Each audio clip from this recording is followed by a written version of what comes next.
everyone. I am Tejaswita. I am a psychological counselor and I am a nutritionist also.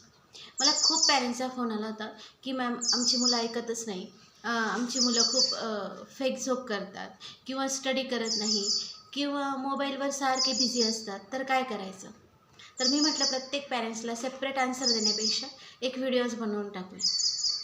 तर parents जेव्हा बाळ जन्माला येणार असतं ना, त्याच वेळेस आपण एक लिस्ट बनवली पाहिजे. घराचे जे मेंबर्स असतील, आजी आजोबा काका काकी, या मिळून सगळ्यांनी सोबत बसून एक लिस्ट बनवायची आहे की आपलं बाळ असं असलं पाहिजे, आपलं बाळ डिसिप्लिन असलं पाहिजे, आपलं बाळ पंक्च्युअल असलं पाहिजे, डॉक्टर बनलं पाहिजे की इंजिनियर बनलं पाहिजे. काय बनवायचं आहे ना, ते आपण आधीच ठरवलं पाहिजे. त्यानंतर बाळ जेव्हा जन्माला येतं त्यावेळेस पहिल्याच दिवसापासून आपण असं लक्षात घेतलं पाहिजे की आपल्या घरात एक कॅमेरा लावण्यात आलेला आहे आणि रेकॉर्डिंग स्टार्ट झालेलं आहे.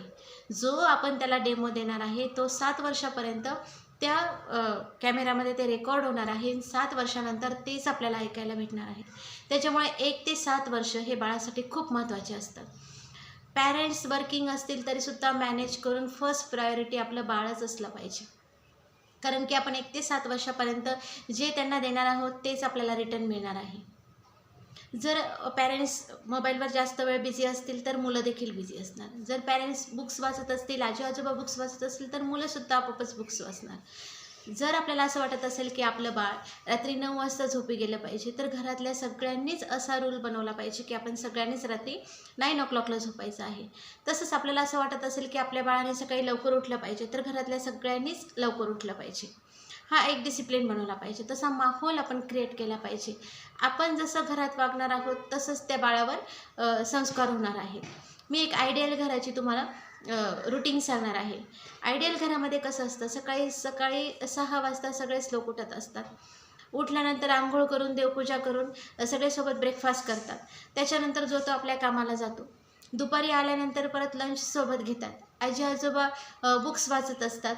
पप्पा ऑफिसचं वर्क करत असतात. मम्मा पण काहीतरी बुक वाचत असते. त्याच्यामुळं बाळाला पण असं वाटतं की सगळेच बिझी आहेत बुक्स वगैरे वाचत, तर आपल्याला पण काहीतरी रीड केलं पाहिजे. आपल्याला पण आपला होमवर्क कंप्लीट केला पाहिजे. मग जर मम्मा बोलली take out your books and do your homework, तर त्याला राग येणार नाही मग, कारण की सगळेच बुक्स विषय स्टडी करत असतात.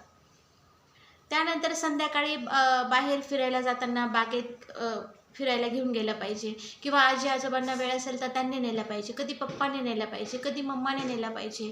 मग फिरून आल्यानंतर परत घरात आल्यानंतर हातपाय स्वच्छ धुवून मुलाचं काय होमवर्क असेल तर तो कंप्लीट करायचा आहे किंवा आजी आजोबांनी त्याला एखादी गोष्ट सांगायची आहे. तोपर्यंत मम्मा स्वयंपाक बनवणार आहे. त्यानंतर सगळ्यांनी सोबत जेवण करायचं आहे. जेवण झाल्यानंतर त्याला एखादी मॉरल स्टोरी सांगायची आहे आणि त्यानंतर 8:30-9ला सगळ्यांनी झोपी जायचं आहे. जर वाटत असेल तर हाफ अवर आपण त्याला TV स्क्रीन टाईम दाखवू शकतो किंवा तोही नाही दाखवला तरी काहीही हरकत नाही. अशी जर डेली रुटीन असेल तर तुमच्या मुलांवर नक्कीच चांगले संस्कार होणार आहेत.